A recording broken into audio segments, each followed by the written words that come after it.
सामान्य साथियों, नमो बुद्धाय, जय भीम। अखिल भारतीय अनुसूचित जाति जनजाति कर्मचारी कल्याण एसोसिएशन आवाज का नई दिल्ली के आह्वान पर मंडलीय सेमिनार का आयोजन किया गया 2 जुलाई 2023 को आजमगढ़ में नेहरू हॉल जिला परिषद में। और इस कार्यक्रम में पूरे देश के विभिन्न वक्ताओं ने पार्टिसिपेट किया, विशिष्ट वक्ताओं ने पार्टिसिपेट किया। इसी क्रम में आजमगढ़ जिले के आवाजका के जिला अध्यक्ष परम आदरणीय प्रमोद कुमार गौतम जी ने अपने शानदार स्पीच से समाज का मार्गदर्शन किया। आइए उनके स्पीच को सुनते हैं। आदरणीय, देश में बहुजन मूवमेंट या यूं कहिए बौद्ध धर्म को स्थापित करने वाले 3-4 शख्स हैं इस देश में, जिसमें बाबा साहब डॉक्टर अम्बेडकर और एक नाम लिया जाता है महापंडित राहुल सांकृत्यायन। उनकी जन्मस्थली है आजमगढ़। मैं इस ऐसे स्थान पर आप सभी लोगों का स्वागत करता हूं। और ये आजमगढ़ अभी हाल फिलहाल 10 साल के पूरे राष्ट्रीय घटनाक्रम को, आप राजनीतिक घटनाक्रम को देखेंगे तो नहीं हो पाई है। ये ऐसा आजमगढ़ है। ऐसे आजमगढ़ में आप सभी का स्वागत है, अभिनंदन है। मैं आप सभी लोगों को बता दूं कि अभी भी कोशिश की जा रही है कि इस आजमगढ़ को जो आरएसएस की विचारधारा है उससे हम कब्जा कर लें, लेकिन ऐसे सेमिनार जो हो रहे हैं जिसमें ये सभी लोग खचाखच भरा हुआ जो हाल है, कुर्सियां कम पड़ जा रही हैं, 300 कुर्सी और मंगाई गई है फिर भी कम पड़ जा रही है, जगह कम पड़ रही है। ये वो जज्बात है जो बताती है कि महापुरुषों का आंदोलन किस तरीके से आजमगढ़ से चलाया जाता है। पूरे भारत में आजमगढ़ को क्यों जाना जाता है, आप सब लोग गवाह हैं। मैं आपको बताऊं कि इस कार्यक्रम की जो रूपरेखा है 1 महीने पहले बनी थी, लेकिन पिछले 10 दिन पहले जाइए तो पूरे भारत में, पूरे उत्तर भारत में जो प्रचंड लू का दौर चला, जिसमें बहुत सारे लोग एक्सपायर हो गए, वो विपरीत परिस्थिति के बावजूद इस कार्यक्रम को यहाँ किया जा रहा है। पिछले 3 दिनों से जो प्रकृति की वजह से एक तरफ तो लू थी, दूसरी तरफ बारिश का कहर, उसके बाद भी इतने लोग उपस्थित हैं। शायद बारिश ना होती तो हम कहाँ व्यवस्था करते लोगों को बैठने के लिए। ये वो आजमगढ़ है। इस आजमगढ़ में आपका स्वागत है। तो साथियों, मैं मुख्य विषय पे आना चाहूँगा। मुख्य विषय पर आना चाहूँगा। हम लोग एक विमर्श रखते हैं।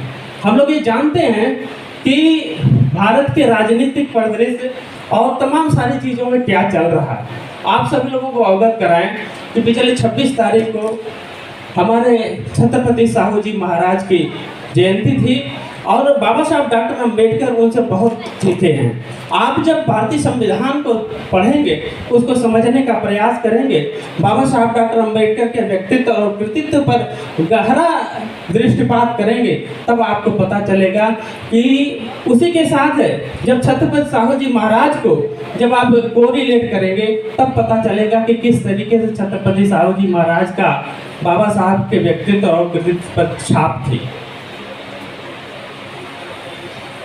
ऐसे में उनको, छत्रपति साहू जी महाराज को श्रद्धांजलि देने का एक बड़ा अवसर हम लोगों के पास था और उस अवसर के रूप में उसी उपलक्ष्य में ये सेमिनार रखा गया है। और जो टॉपिक रखा गया है, प्रतिनिधित्व, उसका संरक्षण और हम सबका दायित्व। मैं आप सबको बताऊं कि आज इसी टॉपिक पर विमर्श होगा।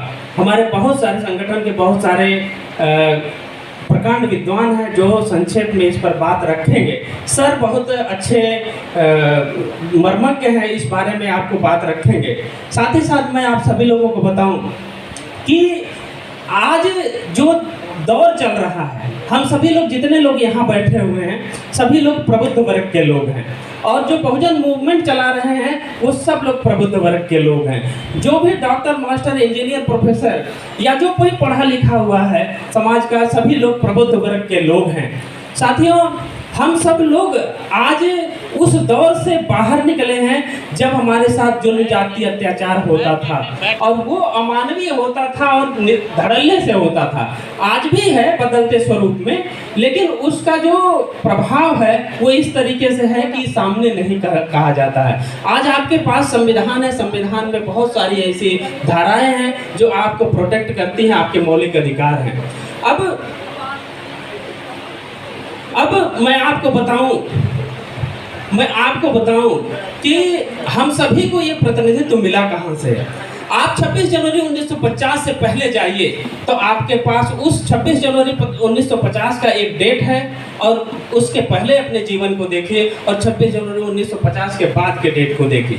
26 जनवरी 1950 को हमको इस देश में मानवीय मूल्यों का हक दिलाने का जो एक संविधान में व्यवस्था की गई जो है, उसको हम प्रतिनिधित्व करते हैं। आप संविधान में मौलिक अधिकारों को जब पढ़ेंगे तो आप देखेंगे कि समता का जो अधिकार है, अवसर की समता का अधिकार है, वो सबसे महत्वपूर्ण है, वही सबसे महत्वपूर्ण है। और अवसर की समता, शिक्षा में अवसर का, शिक्षा लेने का अवसर, और लोक नियोजन में अवसर, विधायिकाओं में अवसर, तमाम ऐसे अवसर मिले आपको हमको जो संविधान के द्वारा मिले, बाबा साहब डॉक्टर अम्बेडकर और अपने महापुरुषों के वजह से मिले।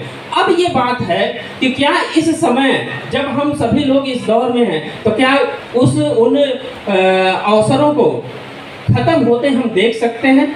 अगर वो अवसर ना होते तो क्या हम इस हाल में इतनी बड़ी मीटिंग कर पाते, इतना बड़ा सेमिनार कर पाते? इसका मतलब यह है कि वो बहुत ज़्यादा महत्व रखते हैं हमारे जीवन में, और न सिर्फ हमारे जीवन में महत्व रखते हैं, बल्कि जिन्होंने आपके साथ सदियों तक अमानवीय अत्याचार किया, अमानवीय व्यवहार किया, उनके लिए भी महत्वपूर्ण है। आप सब लोग जो टाई कोट बेल्ट पहन करके जो है तमाम जगह उपस्थित हैं, तमाम पटल पे उपस्थित हैं, उसके वजह से उनको दिक्कत हो रही है, उनको दिक्कत हो रही है, और उनको दिक्कत हो रही है इसलिए उनके बच्चों को दिक्कत हो रही है, उनके आने वाली पीढ़ियों के लिए आप सभी लोग खतरा हैं, इसलिए उन्होंने षड्यंत्र रचा है। और बाबा साहब मान्यवर साहब डॉक्टर मान्यवर साहब के आंदोलन, मान्यवर कांसीराम साहब के आंदोलन, जिसकी वजह से इस देश में मंडल कमीशन लागू हुआ, पूरा का पूरा भारत का गणतंत्र, भारत की राज व्यवस्था को बदल दिया। और उनके उस आंदोलन को निष्प्रभावी बनाने के लिए इस देश में हिंदुत्व का आंदोलन चलाया गया, और उस हिंदुत्व के आंदोलन का परिणाम ये है कि आज हम सभी लोग इस आंदोलन को करने के लिए, इस सेमिनार को करने के लिए बाध्य हैं। आज की स्थिति है कि उस आंदोलन की वजह से मनुवादी व्यवस्था के लोग इस समय सत्ता में हैं, और उन्होंने आपके अवसर की समता का जो मौलिक अधिकार है, जिसके तहत प्रतिनिधित्व का अधिकार मिला है, उसको खत्म करने का प्रयास कर रहे हैं। मैं आपको बताऊं कि इस समय आउटसोर्स जो प्राइवेट एक सिस्टम है, संविदा है, PPP पब्लिक प्राइवेट पार्टनरशिप है, और निजीकरण है, इन सब के माध्यम से आपका जो प्रतिनिधित्व है, जिसको हम सामान्य भाषा में आरक्षण कहते हैं, जो जनसंख्या के अनुपात में, हमारी अगर जनसंख्या 23% है तो इस देश के तमाम सारी चीज़ों में हमको 23% प्रतिनिधित्व मिलना चाहिए, और उस प्रतिनिधित्व को पूरा करने की जो प्रक्रिया है उसी को आरक्षण कहते हैं। तो वो प्रतिनिधित्व PPP के माध्यम से, आउटसोर्स के माध्यम से, निजीकरण के माध्यम से, संविदा के माध्यम से खत्म की जा रही है, क्योंकि यहाँ पर आरक्षण की व्यवस्था, प्रतिनिधित्व की व्यवस्था संवैधानिक रूप से नहीं है। अब सवाल उत्पन्न होता है कि अगर ये ऐसे ही चलता रहा तो प्रतिनिधित्व खत्म हो जाएगा। शिक्षा में आपको बहुत दोयम दर्जे का बना दिया जाएगा आपके बच्चों को। आप देख रहे होंगे प्राइमरी एजुकेशन में कुछ सुधार दिखाई दे रहा है, लेकिन जब राष्ट्रीय शिक्षा नीति को पढ़ेंगे तब आप उसकी गहराई को जब समझने का प्रयास करेंगे तो 20 साल बाद उसका इफेक्ट आपको दिखेगा। आज की स्थिति है कि हमारा कोई भी बच्चा न टेक्निकल एजुकेशन में जा सकता है, न हायर एजुकेशन में जा सकता है, क्योंकि शिक्षा को इतना महंगा कर दिया गया था। एक गवर्नमेंट थी अपने विचारधारा की, जिनकी वजह से इस प्रदेश में बहुत सारे BEd हुए, मास्टर हुए, इंजीनियर्स हुए, डॉक्टर्स हुए। यहाँ डॉक्टर्स भी बैठे, एक डॉक्टर हमारे मित्र हैं, डॉक्टर राजीव जी, जो BDS है, मैं उनका नाम लेना चाहूँगा। उन्होंने बड़ा हम लोगों का समर्थन किया है। वो सभी लोग, एक ऐसी गवर्नमेंट थी हमारे विचारधारा की, फ्री में ट्यूशन फीस पा करके MBBS DDS हुए।